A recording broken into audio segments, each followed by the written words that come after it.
Dito sa video na to, dito natin pag-uusapan ng lahat, katulad ng pagpapatap global natin sa hero na si Alpha, tapos yung nagkaroon ako ng Rose Affinity, at mga games na madalas ban si Alpha na halos hindi ko na mapick sa rank game, at marami pang iba patungkol sa content natin ngayon.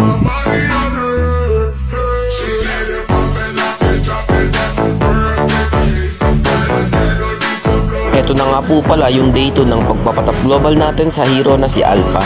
At kitang kita naman na hindi ko dito gamit ang signature hero ko na si Alpha kasi nga naban siya ng mga kalaban. Kaya eto, ginamit ko na lang si Joy. Hindi ko masasabing magaling ako mag-Joy pero may laban-laban naman. Eto naman ang item build at emblem set ko para kay Joy. Inuna ko dito yung red buff kasi sa top lane tayo dadalaw. So same rotation lang, kinuha ko dito yung taong bato. Pagtapos ko dito sa taong bato, kinuha ko naman yung kinukuha ng Cyclops na Lito.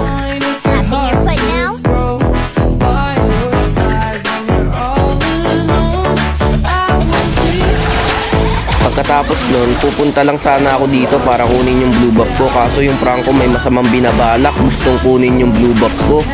Tamo, iniskilan na ako, may Cyclops pa. So yan, buti na lang nakuha natin yung blue buff natin doon at hindi tayo napitas. Fast forward tayo, naging madali lang tong game na to kasi di naman mabibigat yung binigay na kakampi sa akin ni Muntun. At dito, dahil sa kalamangan namin, makukuha na namin dito ang first lord at mapipitas pa natin dito si Cyclops.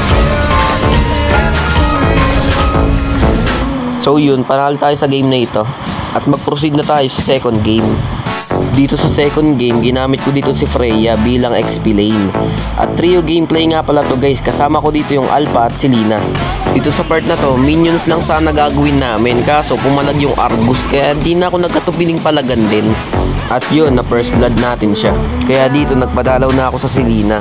Kasi yung Argus may Estes na nga, nagta-tower hug pa kaya dito binigyan na namin siya. Eto nga pala ang item build at emblem set ko para kay Freya. Dito sa part na to nanggigil na ako kay Argus kaya sabi ko pasukin namin. Kaso pinanood lang ako, buti napitas ko dito si Ling. At sa kasamaan ng mabuting palad, napana dito si Argus at namatay. Check this out.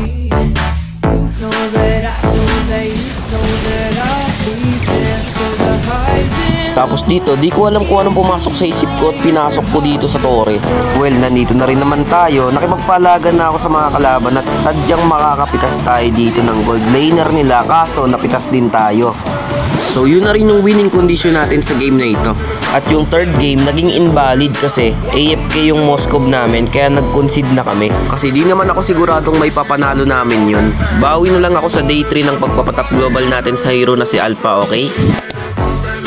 Bali ang tanong niya dito guys, ano daw ang tips and tricks natin na may bibigay patungkol kay Alpha? At pwede daw ba itong itangkat damage build? Ito ang sasagutin natin sa video na ito. At oo, pwede naman siyang i-damage build guys, kaso makukulangan nga lang kayo sa survivability at sustainability. Ito nga pala ang marirecommend ko na item para sa inyo. Ito naman ang marirecommend kong item para sa tank build Alpha. Kapag ganyan po yung in-item nyo sa damage at tank build, kahit naka-damage build ka pa, may sustain ka. Kahit naka-tank build ka pa, may sustain ka, makunat pa. Lilinawin ko lang, hybrid build nga pala ginawa ko dyan. Halimbawa, ganito. Yung emblem, naka-fighter emblem na naka-sustain.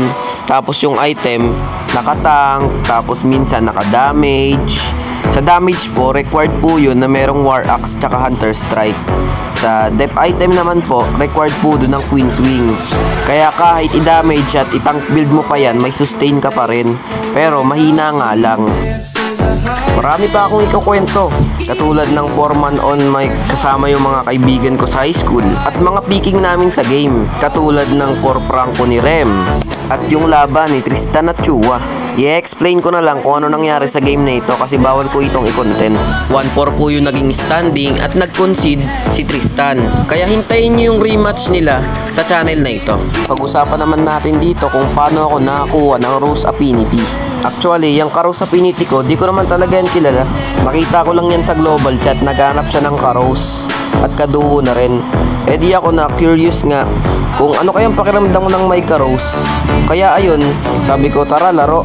Hanggang maging 100 yung affinity namin at yun, in-accept ko yung request niya. Let's go, may ka-affinity na ako, sana madagdagan pa yan. So eto po lahat ng affinity ko, 2 bros at 1 rose affinity. Happy birthday sa akin. Birthday ko nga pala ngayong araw, April 24, Thursday. Let's go! Sana may bumati sa akin at sana madagdagan pa lahat ng subscribers ko.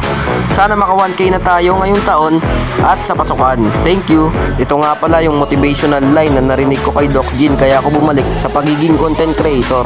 Kung nagbabalak ka na maging isang content creator ng Mobile Legends ay ito yung video na para sa'yo. Una sa lahat, kung plano mo maging isang content creator, ang pinakauna mong dapat gawin ay magsimula ka na ngayon. Ayan kasi yung pinakamahirap gawin. Alam nating lahat na madali magsalita, pero mahirap pag andyan na at kailangan mo nang gawin. Pangalawa, kailangan meron kang kapal ng muka. Ayan yung puhunan ng mga content creator guys, yung kapal ng muka talaga. Kasi kung wala kang kapal ng muka guys, hindi ka magiging isang content creator. Pangatlo, dapat matapang ka. Kasi kung isa kang content creator, haharapin mo yung iba't ibang klaseng mindset ng mga tao. Ang pang-apat ay napaka-importante.